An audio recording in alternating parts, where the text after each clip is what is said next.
Tak gentar disindir Nikita Mirzani, Bunda Korla pamer diundang ke rumah Sandiaga Uno. Cuek disindir Nikita Mirzani, Bunda Korla pamer diundang ke rumah Sandiaga Uno. Hal itu diketahui dari unggahan di akun Instagram Korla_2 pada Sabtu, tanggal 21 Januari tahun 2023. Di unggahan itu, Bunda Korla tampak diundang ke rumah Menteri Pariwisata dan Ekonomi Kreatif Indonesia, Sandiaga Uno. Bunda Korla bahkan diajak makan-makan oleh Sandiaga Uno. Tak sendiri, Bunda Korla ditemani oleh Ivan Gunawan.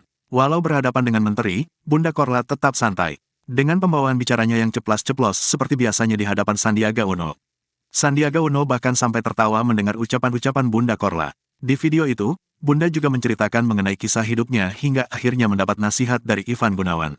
Aku bilang sama dia viral di YouTube, terkenal live sebanyaknya tapi dia nggak dapat income dari mana-mana. Aku bilang, lo udah tua kerja cuman McDonald, gaji 2.500 potong Tiger, potong ini segala macem, setiap bulan megang cuma 400 euro tinggal buat makan doang.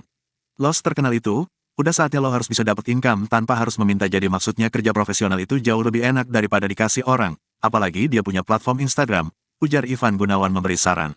Sementara itu, Ivan Gunawan pun juga ikut bangga saat Bunda Korla diundang ke rumah Sandiaga Uno. Lewat akun Instagramnya, Ivan Gunawan mengucapkan terima kasih kepada sang menteri. Sontak, netizen langsung heboh bukan main.